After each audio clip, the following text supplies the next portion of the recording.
Hey viewers, my name's Cara. I'm your host for Tuesdays on the Pagan Perspective, and this week we are talking about healing ourselves, but of a specific ailment.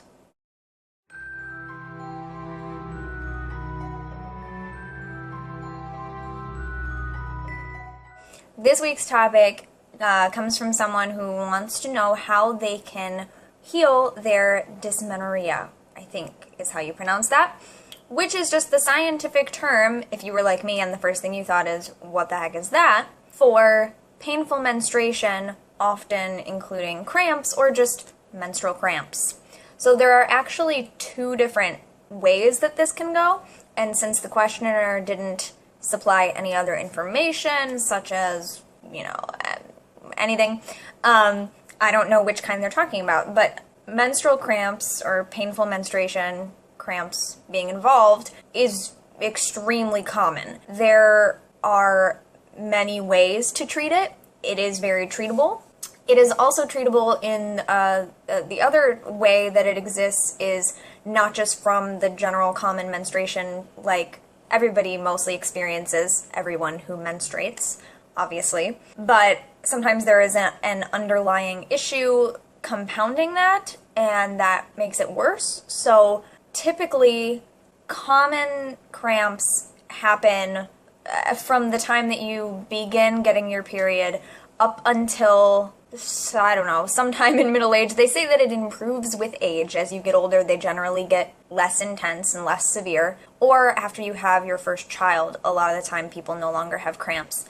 There are a lot of other things that can cause your cramps to be worse, and so especially if you're someone who's older and maybe generally everyone else in your age group has already started seeing their cramps get less and less and yours are still really, really bad, there might be another underlying cause within that, but that's something, separate. So if we're talking about common cramps, which would be the kind that I deal with every month, I can tell you some of the things that I do. Number one, heating pad. Any kind of warm thing, whether it's a warm water bottle or I have a little personal plug-in heating pad that actually is over there by my couch, and I got it around the winter holiday season a few years ago. It's something that they usually have out in stores like Target and Walgreens, places like that. I don't know if you have them everywhere. They have them as like little gifts for like $5, $10, something like that. Mine has a little pocket in the front so you can put your hands in it, and it just plugs in, turn it on, heats up, put that on my abdomen. Also chamomile tea or any other decaf tea. I like chamomile because it's a tummy soother, but caffeine is something that they usually recommend that you stay away from when you're experiencing menstrual cramps because that can often make it worse. Also, foods with a lot of salt, I've also heard to avoid during that time. So I always go for chamomile tea though, because chamomile tea has always been my tummy soother, so it helps to get rid of my cramps. Mint also sometimes helps me. Exercise is something that they commonly recommend, just getting up and moving around, because the more you work out those muscles, the less likely they are to cramp up. So, I'm not a scientist, but, that's something that ever since I was little, people always say, get up and walk around, and it does help me.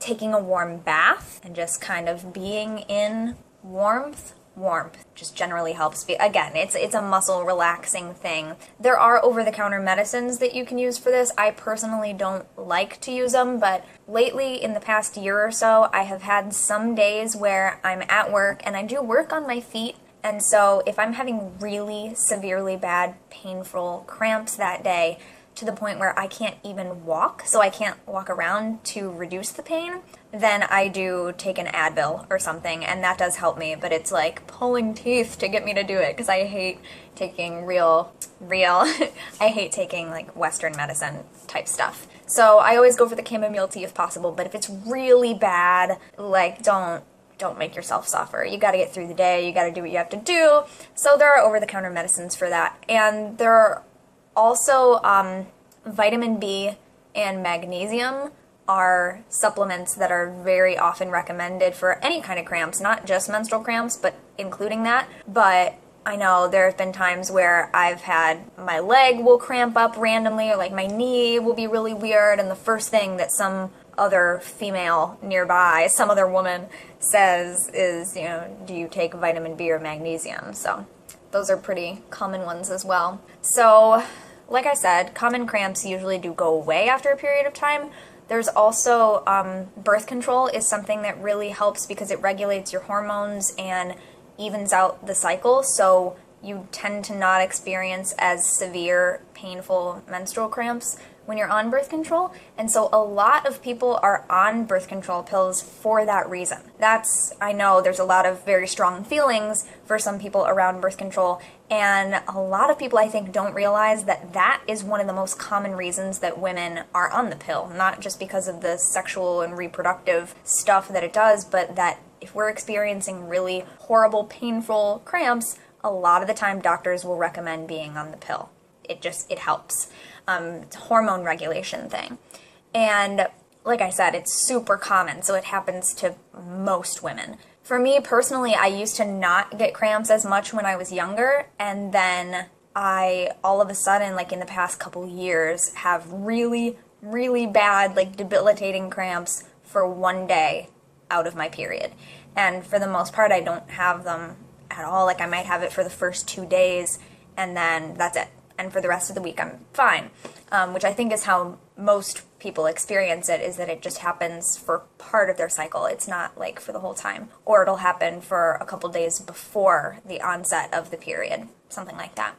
But then also, like I said, sometimes there's an underlying health issue. If it is that you're older and normally your cramps would have gone away by now, or if you've already had a kid or two and you still have really bad cramps when you menstruate, you might want to talk to a medical professional about that. And, you know, whether you choose a Western medicine doctor or if you have a holistic practitioner who could help you with something like that, I would still seek help from someone who knows what they're talking about, you know, someone who is trained to answer questions like that. But if it's something that's just like common everyday cramps that everybody deals with, those are my recommendations, everything that I mentioned before. And in general, I wanted to talk a little bit about self-healing in general, not just about cramps, so it can be useful for those of you who don't menstruate and don't have cramps. My self-healing often and mostly involves tea, and therefore herbs, oils, and crystals. Those are probably my main things. Like I said, I love my chamomile tea. I love mint if I have an upset stomach. We actually have a blend at the tea parlor where I work that has chamomile and mint in it, so I'm just like, good to go. And depending on what it is, I have some other friends in my life who are oilers, who work with aromatherapy essential oils, and so sometimes they will recommend one for me. One of the women that I work with is an essential oil person, and she commonly brings us, you know, peppermint oil or thieves oil, which is a blend of some awesome spicy things, and I actually have a version of it that Spirit Apothecary in Bedford, Ohio makes. Their version of thieves is what I have personally, and that's great for so many things. And then crystals, smoky quartz is my best friend. I use smoky quartz for its properties as a remover and kind of storage unit for negative energy. It draws negativity out of the area surrounding it, so I use it mindfully when I have a headache or when I have a stomach ache or anything like that. I use it and hold it to the place on my body that is bothering me and imagine it taking away the painful feeling, and then I cleanse the stone later to get it out of the stone, to cleanse my stone, obviously. So smoky quartz and amethyst for intoxication. You can read about amethyst on the internet and find out about its mythology and lore and how it became associated with becoming sober after being intoxicated. So I have been known to put a piece of amethyst in a glass of water with a little bit of sea salt and use that to ground myself and come back to sobriety.